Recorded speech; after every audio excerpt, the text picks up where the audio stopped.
My Voice, Now What? Featuring Paul Harvey. Dirt roads. What's mainly wrong with society today is that too many dirt roads have been paved. There's not a problem in America today. Crime, drugs, education, divorce, delinquency that wouldn't be remedied if we had more dirt roads. Because dirt roads give character.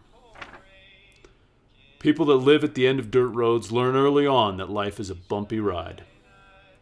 That it can jar you right down to your teeth sometimes. But it's worth it if at the end there is a home, a loving spouse, happy kids, and a dog.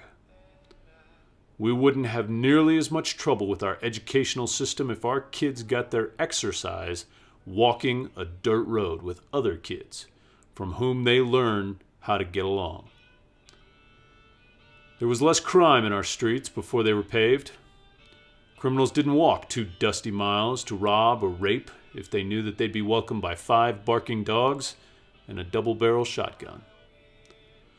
And there were no drive-by shootings. Our values were better when our roads were worse. People did not worship their cars more than their kids, and motorists were more courteous. They didn't tailgate by riding the bumper of the guy in front, or the guy in front would choke you with dust and bust your windshield with rocks.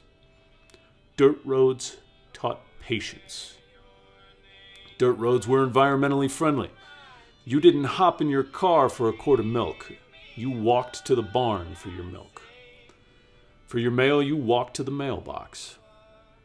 What if it rained and the dirt road got washed out? That was the best part. Because then you stayed home and had some family time, roasted marshmallows, popped popcorn, and pony rode on Daddy's shoulders and learned how to make prettier quilts than anybody. At the end of dirt roads, you soon learned that bad words tasted like soap. Most paved roads led to trouble. Dirt roads more likely led to a fishing creek or a swimming hole. At the end of a dirt road, the only time you ever locked your car was in August, because if we didn't, some neighbor would fill it with too much zucchini. At the end of a dirt road, there was always extra springtime income from when city dudes would get stuck. You'd have to hitch them up, pull them out, usually get $1, always got a new friend. At the end of a dirt road. It was Dirt Road by Paul Harvey. I wanted to do something with a radio voice, do something with my speaking voice. And I didn't even try to change that much. I just tried to say it the way I'd say it. I wasn't trying to imitate Paul Harvey or anything, so. But I like that. That was me just rooting around on the internet trying to find radio scripts, something that was said. And there's a lot of my life. For being a city kid, there's a lot of my life experience in that tale.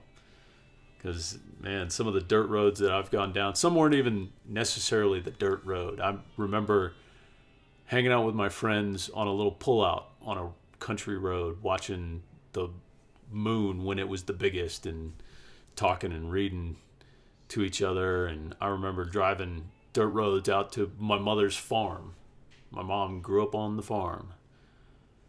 And I want to go back and visit that place again. I remember a sandy beach. This was next to a paved road, but somebody pulled into the sand and got stuck. And in the process of trying to get them unstuck, I got stuck. And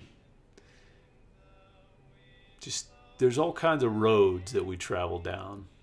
And a dirt road in Africa where we were just trying to drive to where the church was, and then church got held for 2 hours while we tried to get unstuck from the little ditch we tried to drive through. All kinds of dirt roads. You never know where those dirt roads will take you. All kinds of adventures, friends to meet, experiences to be had, and lessons to be learned. So, I guess with the roads getting paved, I've just got to keep on looking for more dirt roads and people at the end of those roads to spend that time with. Anybody out there got a dirt road I can travel? And as a final thought, you can never have too much zucchini. I'm sorry, Paul. My voice. Now what?